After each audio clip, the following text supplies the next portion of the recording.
সেদিন ছিল আমার দিদির সাথ আর আমরা গিয়েছিলাম দিদির বাড়িতে। তো বাসে উঠে পড়েছি আর সকাল সকাল বেরিয়েছিলাম, কারণ দিদির বাড়ি বেশ অনেকটাই দূরে।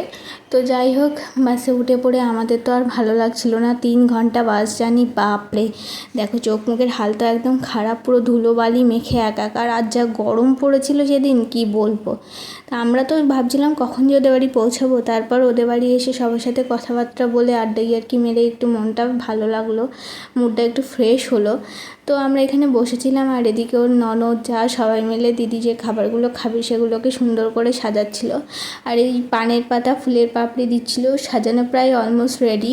তো দেখো কত সুন্দর লাগছে, আর আমরা দেখছিলাম মেনুতে কী আছে। তো যাই হোক, এরপর দিদি আসলো, এসে প্রণাম করে বসলো। আর এদিকে ওর ননদ ওকে খাইয়ে দিচ্ছিলো, বলছিলো একদম ছোট করে হা করো, নাহলে কিন্তু খাবো না। তো এসব নিয়ে খুব হাসাহাসি হচ্ছিলো, ঘরের মধ্যে সবাই ছিল, বেশ মজা লাগছিলো। তারপর আসলো সেই টাইম, এই টাইমটার জন্যে কিন্তু আমি গিয়েছি, মানে এটা দেখতে আমার ভীষণই ভালো লাগে যে নোরা তুলবে না প্রদীপ তুলবে, এটা আমার খুব ভালো লাগে দেখতে। তো নোরা তুললে শুনেছি ছেলে হয়, প্রদীপ তুললে নাকি মেয়ে হয়। তো যাই হোক না কেন, খুব ভালোভাবে সুস্থভাবে হোক এটাই চাই। তো আমার দিদি কিন্তু নোরা তুলেছে, তো এটা নিয়ে সবাই খুব মজা করছিল, খুব খুশি।